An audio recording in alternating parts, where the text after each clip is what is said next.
Friends, welcome to my channel. இன்றைக்கி நம்ம பார்க்க போகிற ரெசிபி பச்சைப்பயிறு பாயாசம். அதுக்கு இந்த பவுலில் நான் ஒரு பவுல் பச்சைப்பயிறு எடுத்து வச்சுருக்கேன். அதுக்கு 2 வெல்லம், ஒரு 7-8 முந்திரி வச்சுருக்கேன், ஏலக்காய், கொஞ்சம் தேங்காய் பூ. பச்சைப்பயிரை வறுக்க ஆரம்பிச்சிடுவோம். இது கொஞ்சம் பச்சை வாசம் போகிற வரைக்கும் வதக்கிடுவோம். நல்லா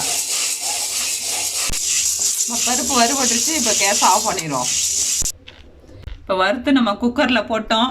இதுக்கு தேவையான தண்ணியை ஊற்றி வச்சு நல்லா கொலைய வேக வச்சுருவோம். கொலைய வெந்தால் தான் பாயாசம் நல்லாயிருக்கும். இப்போ பச்சைப்பயிறு நல்லா குழஞ்சிருச்சு. நம்ம வெல்லத்தை போட்டுருவோம்.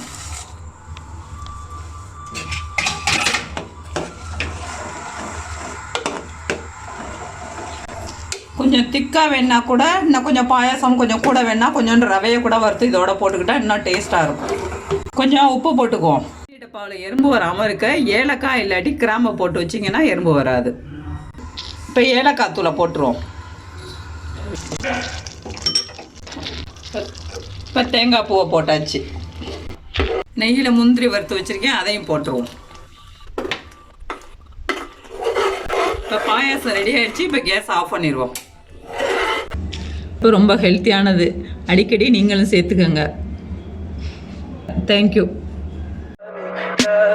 Tell me pretty lies, look me in the face, tell me that you love me.